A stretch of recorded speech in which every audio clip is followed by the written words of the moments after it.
Hola a todos, muy buenas. Seguimos viendo las posibilidades que nos ofrecen las listas por comprensión, que nos permiten crear listas de una forma más concisa y más eficiente que con las herramientas más básicas. Vamos a resolver el reto que dejamos pendiente. Se trataba de crear una lista con las palabras de la lista utensilios que contenga las palabras con más de 7 letras. Bueno, pues selección, por ejemplo, va a ser igual a una lista que va a contener elementos de la lista utensilios. Así que, palabra.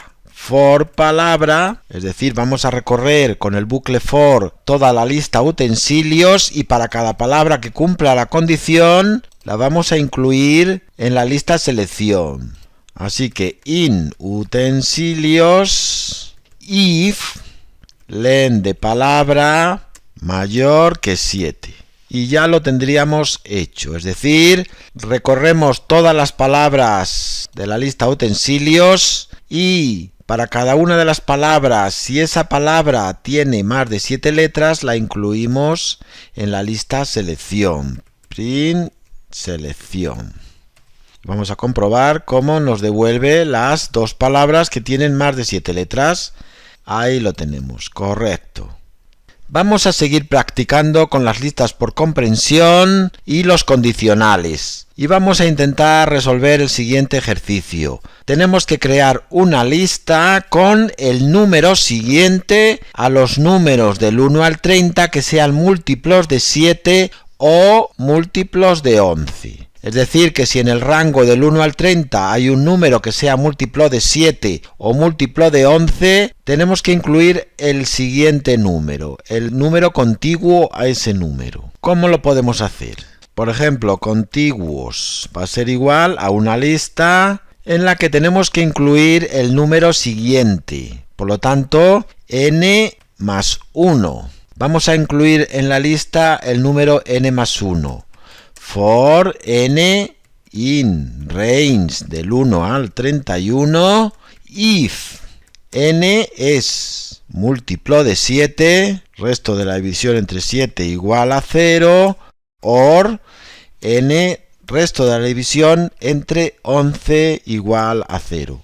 Por lo tanto, para todo n en el rango del 1 al 31, si n es múltiplo de 7 o múltiplo de 11, entonces vamos a incluir el número contiguo a la lista contiguos.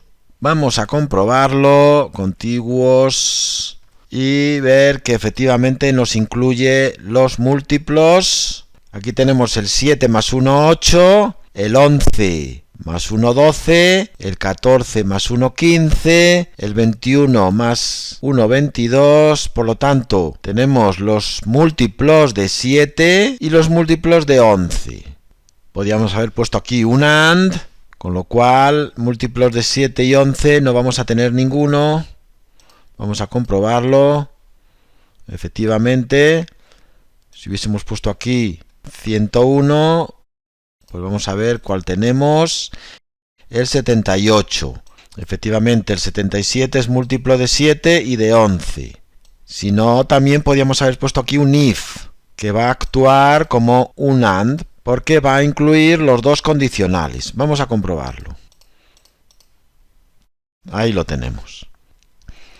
También podemos incluir un bloque else dentro de la estructura de una lista por comprensión. Por ejemplo, aquí tenemos la lista datos que tiene números pares y números impares.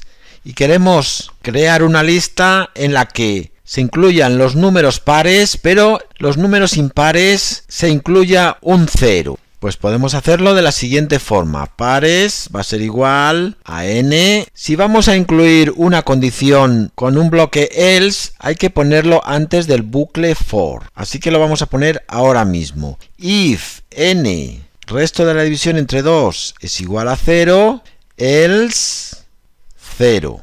Es decir, si n es par, vamos a incluir el n. Y si no, vamos a incluir un 0. For n in datos. Y ya lo tendríamos, print pares. Vamos a comprobarlo. Y ahí lo tenemos. El 3 y el 5 ha incluido un 0. El 9 ha incluido un 0 y en los pares ha incluido los pares. Por lo tanto, es importante que en estos casos se ponga antes del bucle for. Si no incluimos el bloque else, la condición tiene que ir detrás del for. Esto nos va a dar un error. Vamos a comprobarlo.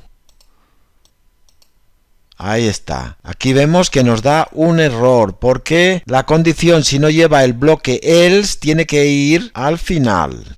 Ahora sí, nos va a permitir ejecutar el código. Y tampoco podemos poner el bloque else al final. Vamos a ver que también nos da un error esto. Ahí lo vemos. Por lo tanto, si lleva el bloque else, tiene que ir antes del bucle for. Vamos a volverlo a comprobar y ahí lo tenemos. Correcto.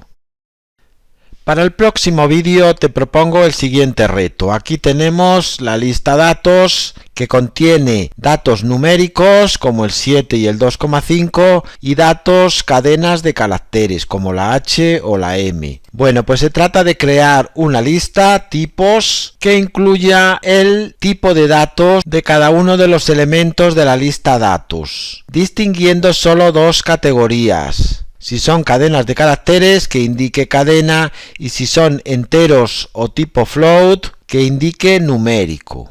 Lo resolveremos en el próximo vídeo. Un saludo a todos.